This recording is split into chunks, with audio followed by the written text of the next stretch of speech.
പിന്നെ എന്ത് ചെയ്യുന്നു പറഞ്ഞപ്പോഴാണ് അച്ഛൻ പറയുന്നത് ചേട്ടൻ ഗൾഫിൽ പോയല്ലേ, നമുക്ക് അവിടെ വരെ ഒന്ന് പോയിട്ട് വരാം. പിന്നെ ഒന്നും നോക്കിയില്ല, ഞങ്ങൾ വേഗം തന്നെ റെഡിയായി ഇറങ്ങി. എവിടെ പോകാൻ ഇറങ്ങിയാലും ഞാനും അമ്മയാണ് ലാസ്റ്റ് ഒരുങ്ങുന്നത്. അതുകൊണ്ട് തന്നെ അച്ഛനെ ചോദിച്ചു ആദ്യമേ പോയി. വണ്ടി സർവീസ് ചെയ്യാൻ കൊടുത്തിട്ടുണ്ടായിരുന്നു, അത് മേടിക്കണമായിരുന്നു. അവിടെ ചെന്ന് വണ്ടി എടുത്തപ്പോഴേക്ക് ഞാനും അമ്മയും ചെന്നു. അങ്ങനെ നമ്മൾ നേരെ ചേട്ടൻ്റെ വീട്ടിലേക്ക് വിട്ടു. പോകുന്ന വഴിക്ക് ചേട്ടന് കൊണ്ടുപോകാൻ വേണ്ടിയിട്ട് നമ്മൾ കുറച്ച് സാധനം മേടിക്കാൻ കയറി. ആവുക നമ്മളും മേടിച്ച് ഇച്ചിരി സാധനം. മേടിച്ചതിലൊന്നാണിത്. ഇതിൻ്റെ പേര് സാൻഡ്വിച്ച് എന്നാണെന്ന് തോന്നുന്നത്. എനിക്ക് അത്ര വലിയ പിടിയൊന്നുമില്ല. അങ്ങനെ ഞാനും അമ്മയും കൂടെ അത് കഴിച്ചു. അതിന് ക്ഷീണം മാറ്റാൻ ഒരു വെള്ളം കുടിച്ചു. സ്പ്രൈറ്റ് കുടിച്ചുകൊണ്ടിരുന്നപ്പോഴാണ് ഓർത്തത് അയ്യോ വൈകിട്ട് ചായ കുടിച്ചില്ലല്ലോ എന്ന്.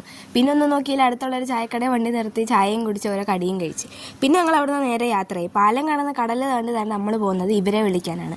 അപ്പിയും ദൈവവും വരുന്നുണ്ടായിരുന്നു നമ്മളിവിടെ ചേട്ടൻ്റെ അടുത്തേക്ക്. അങ്ങനെ നമ്മൾ അവരെയും പിക്ക് ചെയ്ത് നേരെ പോയി. അവിടെ നല്ല മനോഹരമായ തോടൊക്കെ ഉണ്ടായിരുന്നു. നമ്മൾ അവിടെ എത്തിയപ്പോൾ ചേട്ടനും മാമനും കൂടെ ഹോസ്പിറ്റലിൽ പോകാൻ ഇറങ്ങുന്നു. മാമന് പനി ആയതുകൊണ്ട് ചേട്ടൻ മാമനെയും കൊണ്ട് ഹോസ്പിറ്റലിൽ പോവാണ്.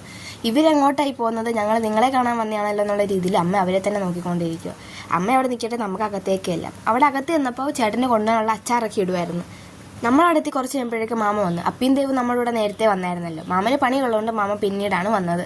വന്നപ്പോൾ മാമ കൊണ്ടുവന്നതാണ് ഇതൊക്കെ. പിന്നെ നമ്മളെല്ലാവരും കൂടി അതെല്ലാം കഴിച്ച് തീർത്ത്. ഇത് കഴിച്ചുകൊണ്ടിരുന്നപ്പോൾ തന്നെ നേരെ ജ്യൂസ് കൊണ്ടുവന്നു. ജ്യൂസ് കുടിച്ചുകൊണ്ടിരുന്നപ്പോൾ തന്നെ കഴിക്കാൻ പിന്നെ ചക്കയുപ്പേരി, ബിസ്ക്കറ്റ് അല്ല ചക്കയുപ്പേരി അല്ലല്ലോ, ചീനി ഉപ്പേരി. എന്തുവായാലും ഉള്ളതൊക്കെ കഴിച്ച് നമ്മൾ മുന്നിട്ട് അത് അവിടെ ഇങ്ങനെ ഇരിക്കുമായിരുന്നു. അങ്ങനെ ഇരുന്നപ്പോഴാണ് ഹോസ്പിറ്റലിൽ പോയ മാമനും ചേട്ടനും എത്തിയത്.